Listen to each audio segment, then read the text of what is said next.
Hello, good evening, and welcome to this evening's Facebook Live. My name is Alec O'Dare. I'm the MD of Wound Care People and the Journal of Community Nursing. Tonight's session is brought to you in partnership with Essity. So we'd like to thank those for sponsoring this evening's session. And it's called Surgical Site Infection, Positive Outcomes Through Continuity of Care. We've got a very special session this evening because there are actually four of us. We've got three speakers. So I'd like to introduce those now. We have Lucy Woodhouse, Tissue Viability Lead Clinical Nurse Specialist for Acute and Community. Lucy, how are you? Hi, I'm good, thank you. How are you? Very good, very good. And we have Louise Taylor. This is a first for us. Louise is a consultant midwife, which is this is the first time we've had a midwife on one of our events, and she's from just up the road from me in Aneurin Bevan University Health Board. Louise, how are you? I'm very well, thank you. Good evening, everyone. And we have Jane Mays, clinical consultant for Essity. Hello, Jane. Good evening. Are you well? Hi there, Alec. Yes, I'm very well, thank you. Excellent. So, as I said, I'd like to thank Essity for this evening's session. Certificates for the event will be available at the end, as always. We'll be showing lots of links for that. I say this every time, but you'll notice that the four of us are in our own homes this evening for obvious reasons. So if there are any technical issues, just bear with us. Lots of questions, and so without further ado, I'll catch up with you later during the Q&A. I'm going to hand over to Jane. Have a good evening and enjoy the presentation. Thank you, Alec, and thank you very much for joining us this evening for our session entitled Surgical Site Infection, Positive Outcomes Through Continuity of Care. We've set a few objectives for our presentation tonight. We'd like to revisit the definitions around surgical wounds and potential complications. We're then going to go on and clarify the meaning of surgical site infections. And through fantastic examples from Louise and Lucy, we're going to look at strategies around prevention of surgical site infections and also explore the value of post-operative dressings. It's always important to look at continuity of care and explore how clinical pathways can have a positive impact on patient outcomes. So many people go through surgical procedures.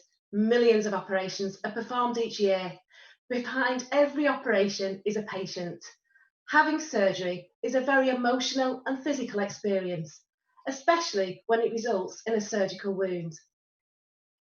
Following surgery, the patient tries to return to a normal life. This has its challenges, and we are so lucky to have Lucy Woodhouse here to share with us her personal experience. Just to add to the stress and strain of the operation, there are risks of wound complications. For example, surgical wound dehiscence, that's when there's a separation of the surgical incision. Hematomas, hernias, they all delay wound healing. All a patient wants after surgery is to have their wound healed and to move on with their life. Tonight, we're going to focus on the complication, surgical site infection. There are various national programmes and innovative ideas and ways of reporting surgical site infection. Lucy will make reference to some of these later within her presentation. When you go looking for some of the estimated figures, it's sad to think 1 in 3 patients globally go to get surgical site infection.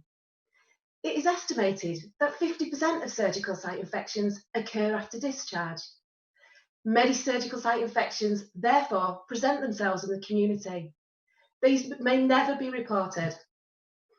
It is fair to say the true cost of surgical site infections to the patient, their family and organisations may be grossly underestimated, especially in surgical site infections occurring within the community. This is why it's so important for continuity of care across the community and the hospital. Louise and Lucy are going to share their fantastic clinical examples with us. So what is a surgical site infection? A surgical site infection is at the site of surgery. They have a superficial infection where it just infects the incisional site, or that can go deeper into the tissue, even the organ space. To diagnose a surgical site infection, it's so important that we all know the signs and symptoms to look for. When a patient has a superficial site infection, they may experience pain, an odour, or a purulent discharge. Not only is that patient recovering from surgery, they now have the added complication of bacterial burden overwhelming the wound. That patient may even go on to get a deep incisional infection, which has an abnormal effect on blood results. This now makes the patient systemically unwell. If it goes further into the organ space, then the patient really is at this point unwell. There's discharge potentially from the organ itself and even an abscess. There's a high risk of sepsis. These infections definitely have a threat to a patient's mortality. An early accurate diagnosis of surgical site infection is what's needed. To obtain this, there needs to be clear communication with the patient. As clinicians, we need to understand the patient's journey, and we need the training and skills to carry out a good assessment. The inflammation response early on after surgery, or mechanical dehiscence due to mechanical forces, or even a stitch abscess, may be misdiagnosed as a surgical site infection. When the wound edges are open, as is the case for surgical wound dehiscence, the wound does have an increased risk of a surgical site infection, and vice versa. Although there is a link between the two, remember a dehisced surgical incision may or may not have clinical signs and symptoms of infection. And not all infected or inflamed wounds go on to dehisce. It's almost like which comes first, the chicken or the egg. We are all fully aware of the damaging effects of antimicrobial resistance across the world. The misdiagnosis of surgical site infections can contribute to this. It leads to inappropriate prescribing of antibiotics. Prevention of infection, in the first place, is the most effective way of addressing the issue of antimicrobial resistance. There are many components that contribute to effective prevention of surgical site infections. Preoperative factors, intraoperative factors, post-operative care. These will all be covered in more detail by Louise. Prior to Louise sharing her fantastic work, I would just like to focus on post-operative care in relation to post-op dressings. With regards to post-operative surgical dressings, different surgical specialities have their own protocols. This depends on the risk factors of the patient group and the type of surgery. Any break in the skin is full of bacteria burden. Throughout this presentation, we have focused on the need to prevent infection. So we're all aware of the purpose of a dressing. It covers and protects the wound from external contaminants. It reduces the risk of infection and supports the wound healing process. We need to always remember it's so important to explain the role of dressings in the prevention of surgical site infections to our patients. Leukomed Sorbact is the dressing that features within the clinical examples Lucy and Louise will go on to talk about. But how does it work? It has a purely physical mode of action to reduce bacterial colonisation, therefore reducing the risk of infection. Sorbact technology safely binds bacteria from the wound. Additionally, there is no known resistance, which relates back to the issue of antimicrobial resistance. Leukomed Sorbact, as a post-operative film dressing, protects the wound against external contaminants. Another benefit is the patient can shower, and you'll hear more from this later from Lucy. Leukomed Sorbact has demonstrated and proven effectiveness in various clinical studies, such as the Stanowarski study and the ABUHB paper. And further to these, there is a nice medtech innovation briefing for preventing surgical site infections. I would now like to hand over to Louise, who will explain the great work that ABUHB University Health Board have done in the world of surgical site infections. Thank you, Jane. Hello, everybody.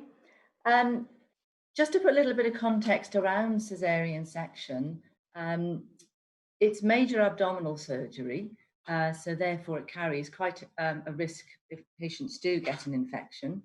And within Wales, and mostly the same across the UK, the incidence of women having a caesarean section is around 25%. So that's a significant number in the UK who are actually being exposed to the risk of infection.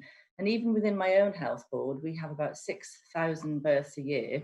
So we're looking at about 1,500 women who would go on to have a caesarean section. In 2016, Public Health Wales reported the overall 14-day surgical site infection rate for women undergoing caesarean section of 4.35%. And in an Iron Bevan University Health Board, from 2015 to 2016, we noticed a fairly marked increase in the surgical site infection for women birthing by caesarean section. It jumped from just over 3% to just under 6%. So that was of a major concern to us.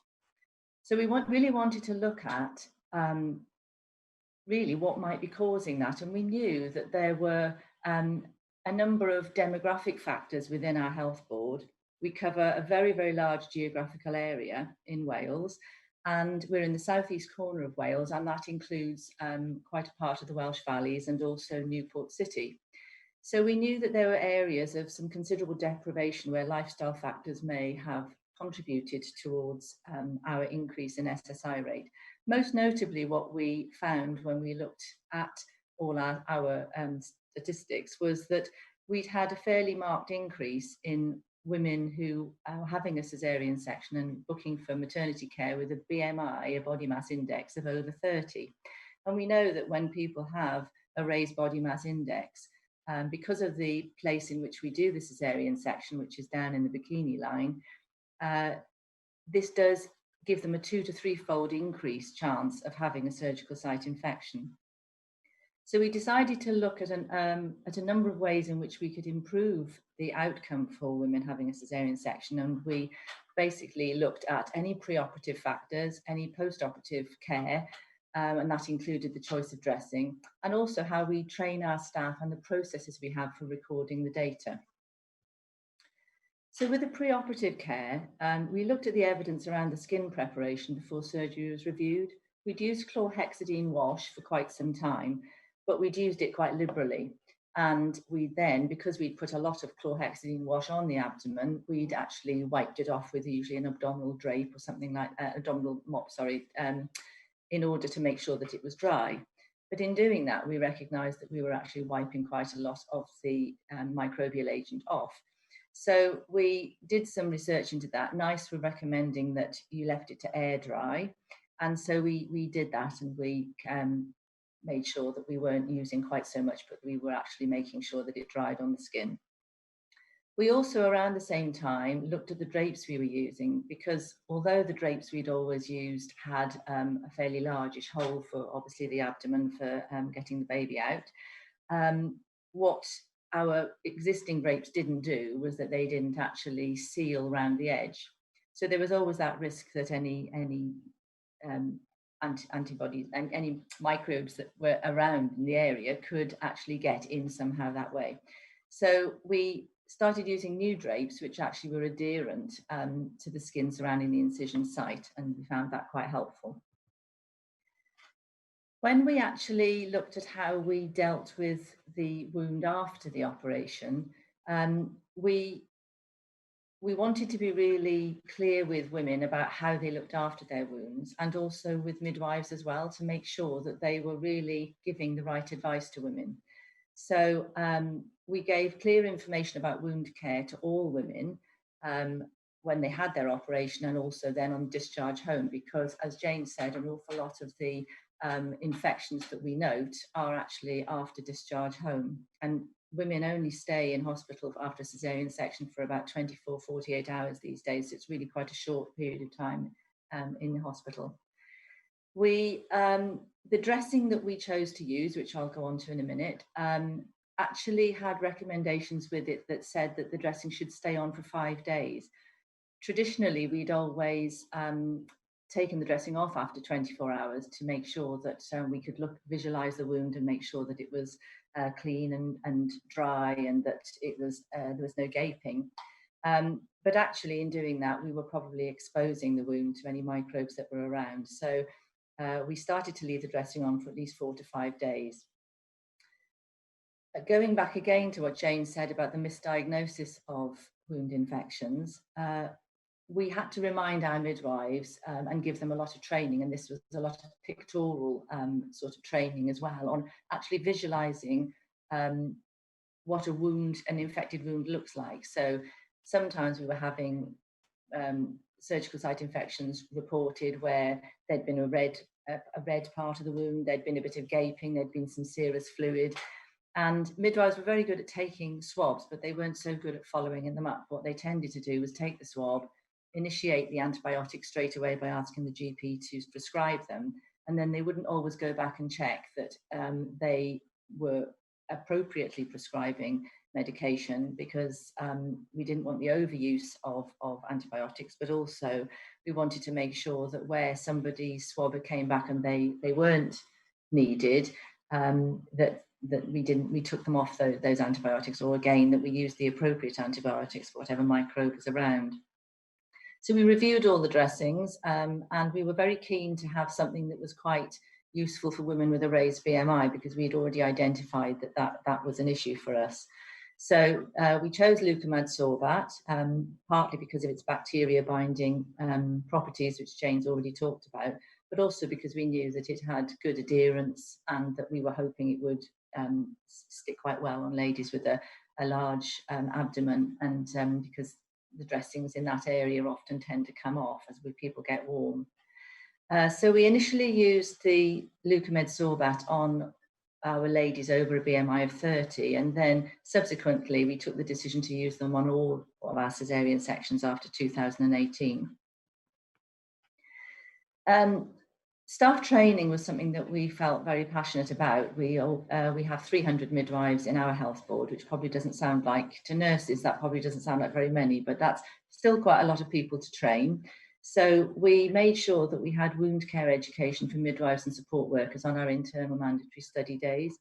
And as I said, that was about recognising what a surgical site infection actually looks like, but also about how to care for a wound post-operatively, and most importantly, when we do take the dressing off, and that just reminding people about the basics of aseptic technique, really.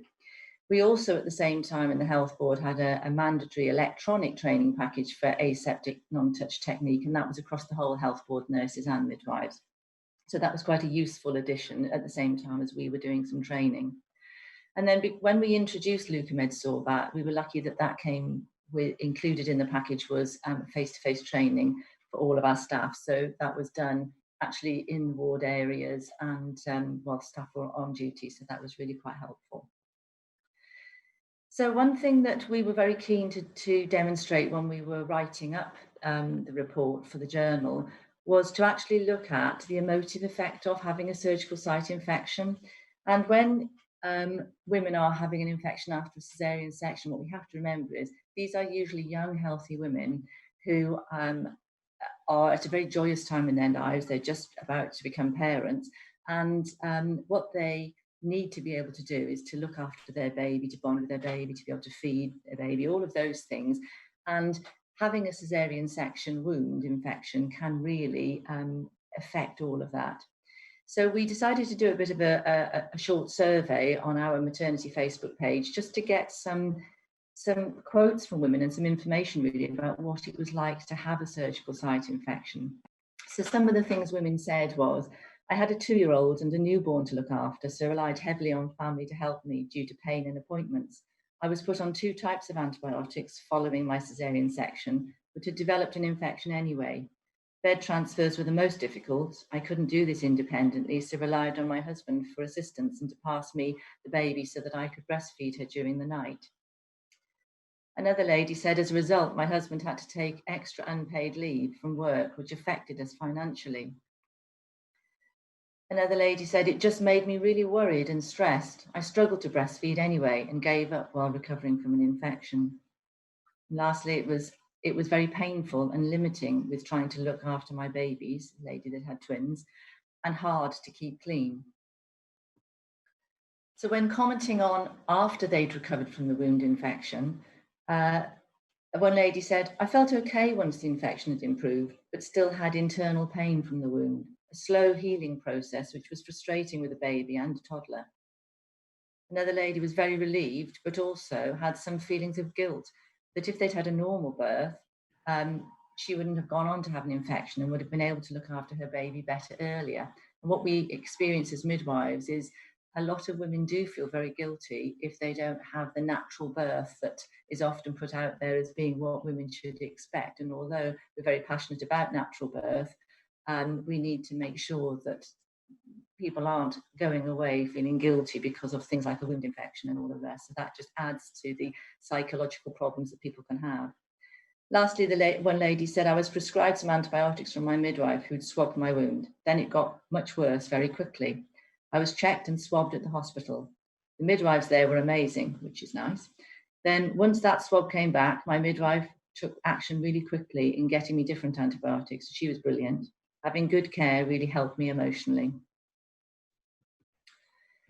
So midwives definitely don't go through their careers trying to save money. I think most financial people in health board would agree with me there. However, we know that you can be quite persuasive if you can show that something you have done has actually resulted in a cost reduction. So alongside the really, really good evidence that we already had that we had managed to reduce the caesarean section SSI rate, we also wanted to show that we had actually, that made a difference, not just to women's lives, but also to the money spent in the health board. So in 2017 to 2018, with all of the interventions that took place, we managed to reduce our SSI rate from just under 6% to 2.68%, which was amazing. And we were so impressed and so pleased with that, so proud. That demonstrated a 54% reduction in the SSI rate within 1 year, which actually was in line with the other studies that were about Leukomed Sorbact. So the Welsh national average of 4.02%, we were at 2.68%. So we'd gone from one of the highest in Wales to, in fact, the lowest. So that was really very impressive, and we were really pleased with what we'd done. So the cost savings, as I was saying earlier, in 2018, Public Health Wales, the reports that we have every year indicated that Wye Valley Maternity Services reduced their overall SSI rate in that year by 47 individual episodes, which is quite significant. So the NHS average cost of an SSI episode is just under £4,000. So using this figure, and also taking into consideration that we spent £23,000 in using a more expensive dressing, we still made a cost saving of £163,816 on estimated cost saving. So again, as I say, the most important thing is the experience that women have, but the cost saving really assisted us to spend that money on other useful things in maternity services. So I'm now going to pass you on to Lucy, who's going to talk about her personal experience of having had a caesarean section and also her work as a tissue viability nurse. Thank you. Thank you, Louise. Hi, everybody. As you've heard, I'm a tissue viability nurse in Wye Valley Trust, but I'm also in the unique position of having used Leukomed Sorbact on myself as a patient. I've lots of experience of evaluating wound care products as a tissue viability nurse, but I think there's nothing like using it on yourself, and that was the real test. I had 3 sections within a 4-year period, so had all of my babies really close together, and I'm definitely paying the price for that now. After my second child was born, I got a small wound dehiscence and localized infection, which I required antibiotics for. No hospital admission and no IV antibiotics, thank goodness, just oral. But it meant that I had difficulty sitting up in bed, struggling to feed, quite hard to position the baby. And it was a lot more painful, and I had wet dressings that I needed to sort out. So it was just extra stress, really, that you don't need when you've just had a baby. After 8 months, I was pregnant again, and actually my wound was still very red and angry looking. It was really quite slow to heal. So pregnant again, and my consultant and my midwife understandably were quite concerned about the added strain that this was going to have on my scar. And during the last trimester of pregnancy, I actually had quite a lot of scar pain and deeper wound pain. So I was fully prepared that there may be some complications down the line. I knew I wanted to breastfeed again, as I have with the other 2, and I was just quite anxious about whether I'd be able to do this, and if I needed further interventions or hospital admission, how that would impact on me. So I had my third baby in Aneurin Bevan, where Louise is from. And living in Hereford, I actually live quite close to the English-Welsh border. So my GP's in Wales, and I had all three of my children in Wales, despite living in England. And then there can be difficulties when you go out of county, let alone to another country, to have your children. There's variations in practices, there can be communication problems, and differences in dressings and protocols and policies that get used. I went in to have my pre-op visit and was told that they were using Leukomed Sorbact now on all women post-section. And this was a process that they'd recently introduced.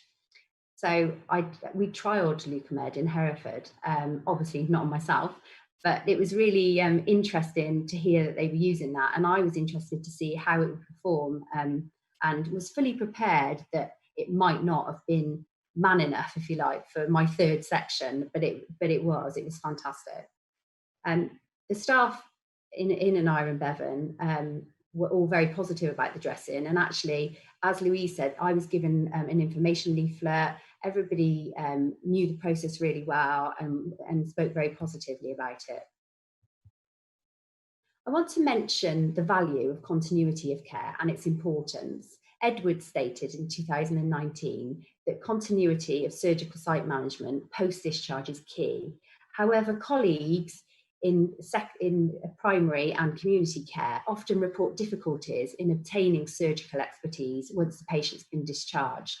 And I think this is where being a combined trust, such as we are in Wye Valley Trust, can have its real advantages. If there are any wound complications once the patient's discharged from the ward, then the community midwives or the practice nurse or district nurses can contact us as tissue viability team for advice and support. Also, there may be a lady that we've seen on the ward or we've been involved in who's discharged, and if we anticipate there may be problems post-discharge, then they're on our radar and we can follow them up. I think as nurses, it's really important that we embrace our role as patients advocate, and we work closely with other healthcare professionals to ensure that the patient's needs are met in a timely manner. So I was discharged home from Wales back to England. And as a tissue viability nurse, I have lots of experience of discharging patients out of county into neighbouring trusts. And there can be issues with funding, who's funding things, different formularies, and communication. And this can be quite time consuming for all involved and take up quite a lot of clinical time. And this is not to mention the anxieties that it can cause for the patient who has one dressing in the hospital and then when at home has a completely different dressing applied and perhaps some different instructions given to them. Although I had my section in Wales, all of my antenatal care was in Wales with my community midwife who's based at my GP practice, my postnatal care was delivered at home in Hereford by the Wye Valley Trust community midwives. Despite these differences, all of the staff that were involved in my care knew about the dressing, knew about its application, wear time, what to look for in removal. So I had a really high level of care, really good experience. The process was obviously really well embedded in Aneurin Bevan, and their communication on discharge back to Wye Valley was really effective. And this resulted in a positive experience and great continuity of care for me. The NHS agenda talks about integrated discharge and closer communication between services, and I think this is a really great example of that.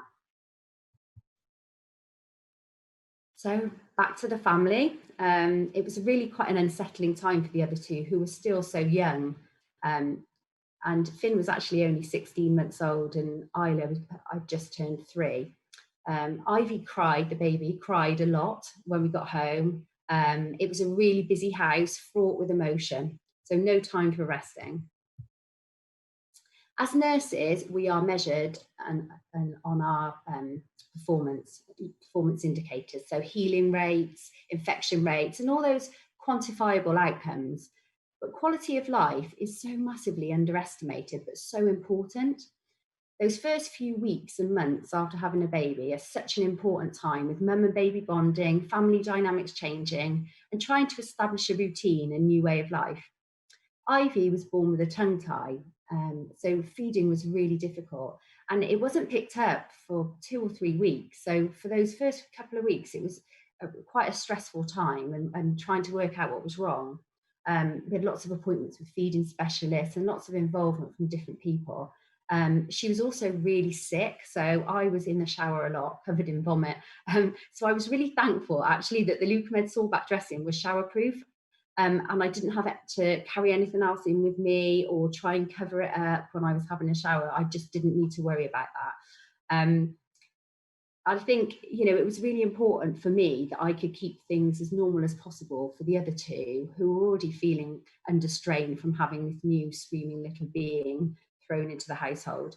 Ivy had lots of hospital appointments, so I was to and from the hospital with her, and I just needed to be able to get on with life, so I didn't have any time to worry about myself at all. And then I returned from maternity leave back to Wye Valley Trust.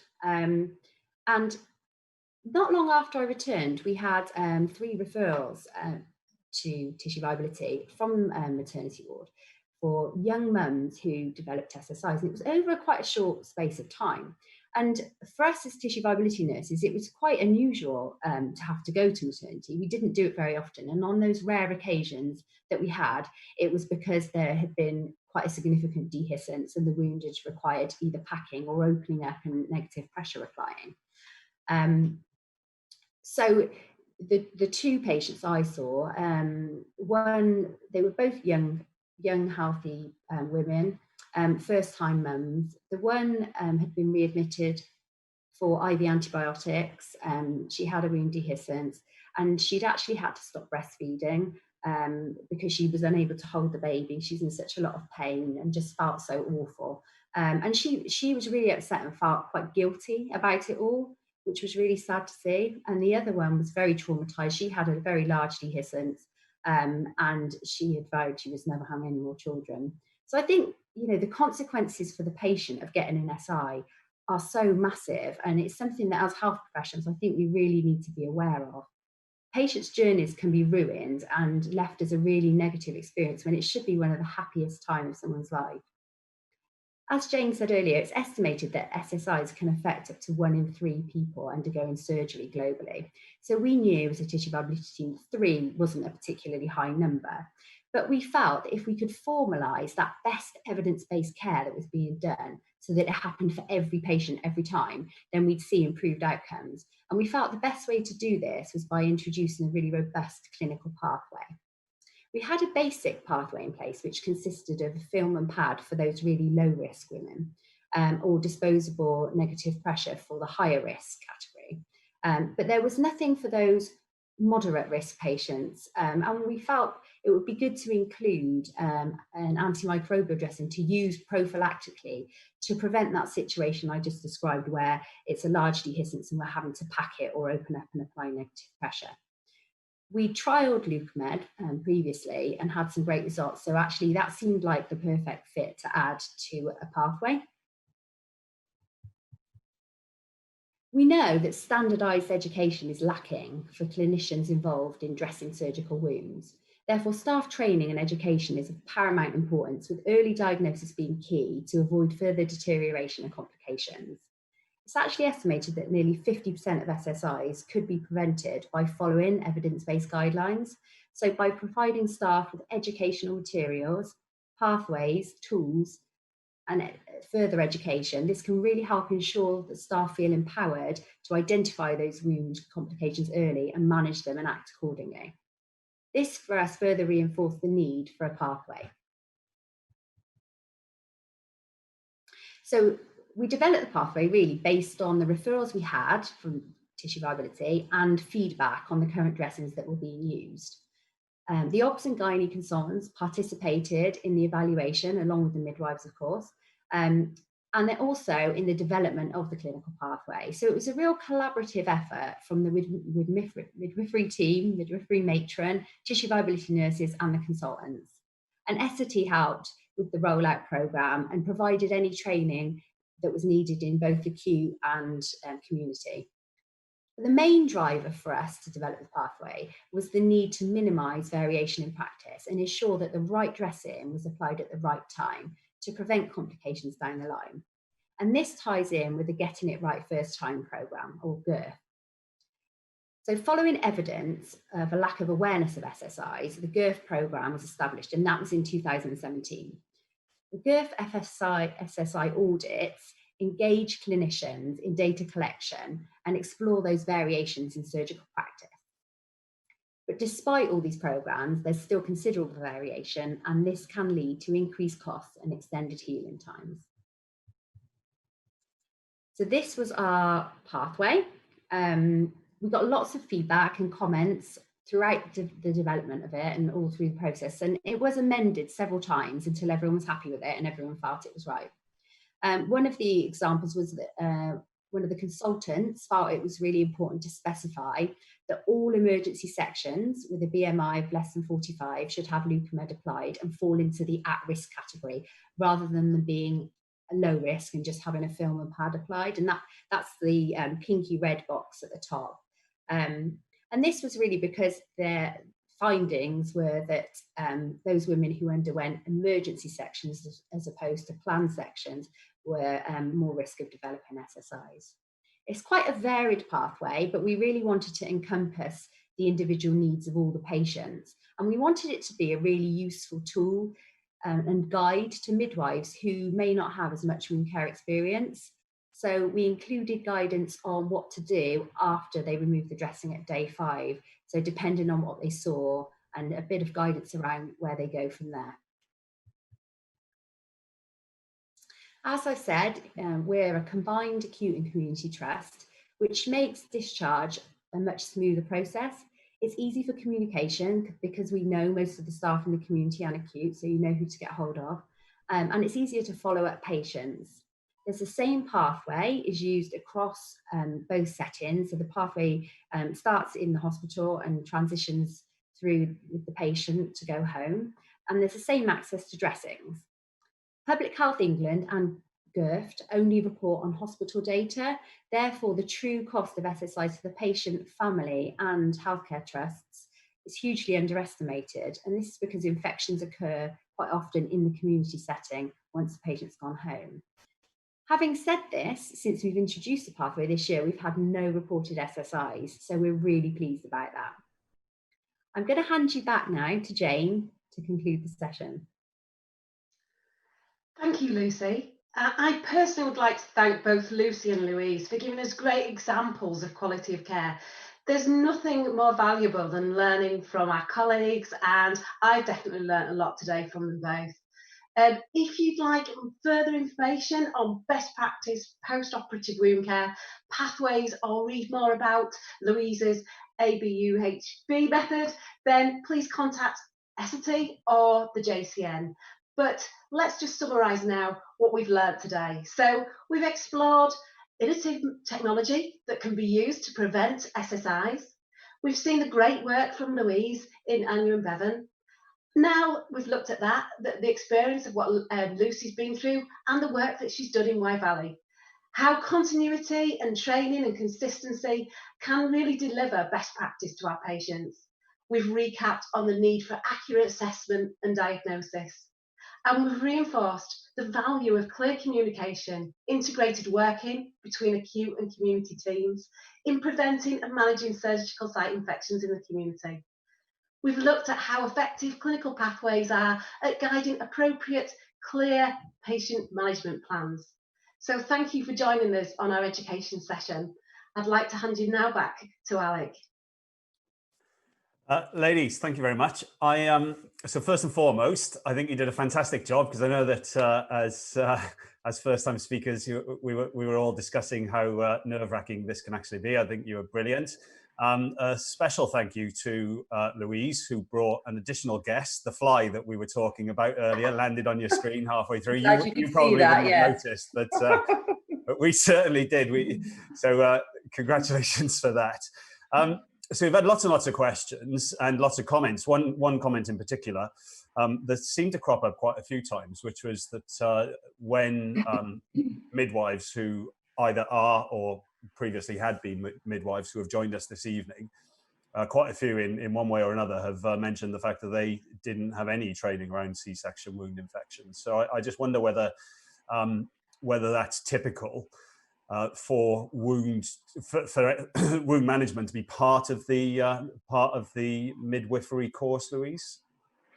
Well, we're quite lucky within an Iron Bevan. We always have 3 mandatory study days every year for our midwives, and midwives aren't expected to attend those in their own time. They're actually rostered to go on those training days as part of their contracted hours. So we were able to make it mandatory because we actually roster them on. And what we do is every year we sit down well in advance of the year and we decide what we really need to put on those study days. So it changes every year. And so we're able to put things like, because of the work that we were doing, we recognised we needed to add some training in, so we just added it into the schedule for those days. I think that might be a bit unusual in some ways, that we do allocate 3 full study days every year in contracted hours, but we do find it really very beneficial, because that way we can be absolutely clear that we're getting the messages we want to get across to the midwives, and then that makes it much easier for them to do their job and to stay up to date. Excellent. And with regard then to specifically relating, so this is for you again, Louise, just to start, specifically relating to wounds on C-sections, how long would you be looking after those then before it was transferred either to the tissue viability service or even just into the community service?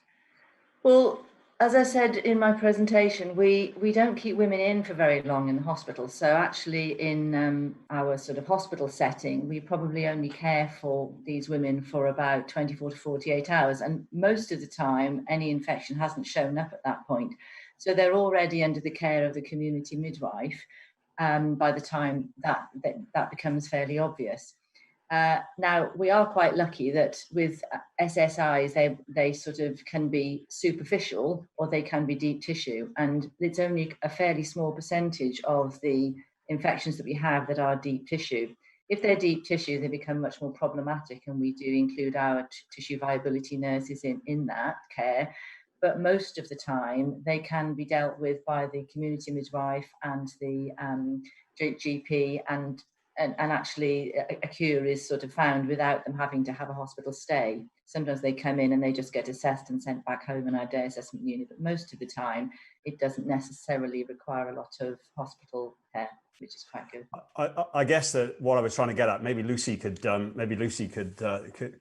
answer this as well, is once an infected wound is realised, and if the patient is still under the postnatal care of a midwife, at what point does the postnatal care, do you sort of almost forget about the postnatal care and only focus on the wounds? And when you get to that point, does that still be a midwife's job, or does that become a tissue viability nurse's job, Lucy, or even a nurse's job? I guess if their midwifery needs are all met, and they've been discharged from a sort of women's health and baby check point of view, and it is just the wound that's an issue, if they were unable to get to their practice, which they perhaps would be if they've undergone a section, because obviously you can't drive, then it would be district nurses that would probably be going to see the patient then. And we work very closely with the district nurses, so they would refer to us if it was something that they felt they needed support with. So we'd go and do a joint visit with them in the community. It's interesting, Alec, as well, isn't it, that actually it's everybody within the healthcare setting needs to be aware of the signs and symptoms, working together as a big team, and just acknowledging when there are signs. Say if the dressing's leaking, we all need to be aware that that could be something that could indicate, the need to assess properly. So it's all of us, isn't it? Yeah, absolutely. And just one, so two more questions, because we've got lots of coming in. Just because I'm actually really interested in this subject, as I always am. Louise, as a midwife, do you typically then follow a wound care formulary? So if Lucy, from your point of view as the tissue viability nurse, you would create a wound care formulary. As a midwife, Louise, would you then follow that? From a dressings perspective, I mean, yeah, we have Leukomed tonight and how you've introduced that and how Lucy used it, and I think that's great. But I wonder whether you know, do you have to follow what Lucy would recommend?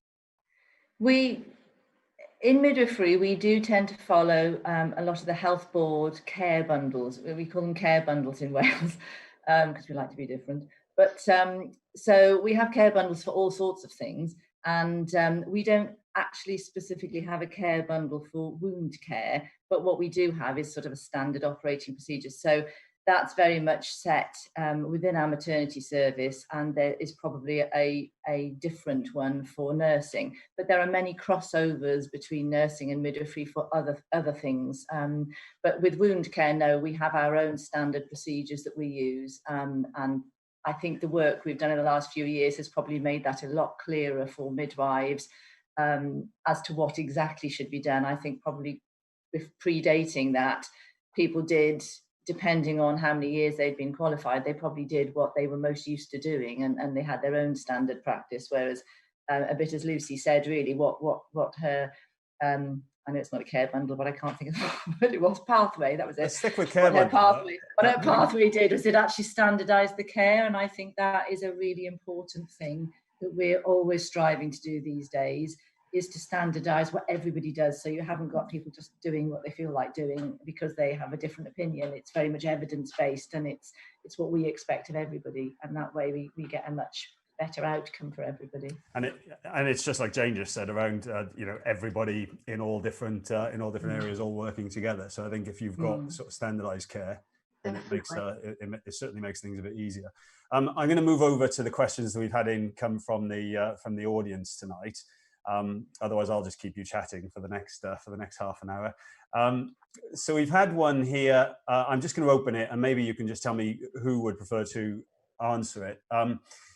Who is responsible for monitoring SSIs, and how realistic is it for this to happen? Perhaps Lucy, would you like to maybe answer that, and we'll go round? Yeah, I mean, in relation to our C-sections, the consultants have been doing a lot of work on looking at SSI numbers. So they have a breakdown of SSIs by emergency and elective per month. So it gets reported. The midwives use their own computer system. As with everything, we all use different systems, but they get reported that way, and then the data gets collated by our information team, and the consultants look at that, and that's where we feed into and to get our information from as well. So I don't know. I guess every speciality would take care of its own SSI rates, but it's something that as a trust there's oversight on everybody's, and you know, it's one of those things that everybody's working towards driving down constantly. Yeah, so somebody is collecting the data for the entire trust. Yeah. We've got another question, which is, we've touched on the issue of misdiagnosing SSIs. How can we get around this in clinical practice? Jane, shall I put you on the spot, and we'll see what answers we get? Definitely. It all comes down to education, doesn't it, Alec? It all comes down to us building our own knowledge base and accessing education in all sorts of different ways, like we've done tonight. It's building your own knowledge base so that you can assess appropriately, accurately, and you're confident in your diagnosis. So yeah, training all the way, and education, definitely, which I'm sure Lucy and Louise will share that thought. Yeah, and I guess that Louise, you've shared you've shared the Anara and Bevan Trust's way of handling midwifery training, giving 3 days specific per year. Who delivers that? Would you get someone like Lucy in to deliver that training, or do you have a midwife who is you know, sufficiently skilled to give that very precise training? We're quite lucky, really, because we have a midwife who organises all of the study days and oversees getting all the speakers in those study days. So I hope what midwives would say is they're made more interesting for the fact that it isn't one person who's delivering a whole day's worth of various topic, education, because that would be very boring to have the same person doing that all day. So what we actually do is we access the specialists. So Where we felt it would be appropriate, we would have tissue viability nurses in. But we often have infection control nurses will come along and do some updating on things. We have quite a suite of specialist midwives, so they will come in and talk about a whole range of specialities. You know, it's different people for every sort of topic, really, and that's over 3 days. And built into those 3 days are skills and drills as well. So I would hope it's interesting. I suppose if you asked a midwife who has to go through all 3 study days, they may say it's not. But we try to make it as you know, as interesting and interactive as we possibly can, really. And we always like to help, Alec. We always like to and give some of our generic education. So we're always on hand. Yeah, and look, you know me, Jane. I used to be a rep myself, and I used to do lots of training. And we know the tissue viability nurse over in Aneurin Bevan, the tissue viability team actually over in Aneurin Bevan very well as well. So we know that they do lots of training across the trust. We've got another question here, which is. Which I think is probably sort of what I was trying to get at the beginning when I was asking about the continuity of care. Can joint visits take place between district nurses and midwives to help with continuity of care? So maybe to Louise and Lucy for that question. There's no reason why joint visits couldn't take place. I'm not sure that they do. I think what probably happens more commonly is that the tissue viability nurse would go in and because within the lady's house there is a communication tool.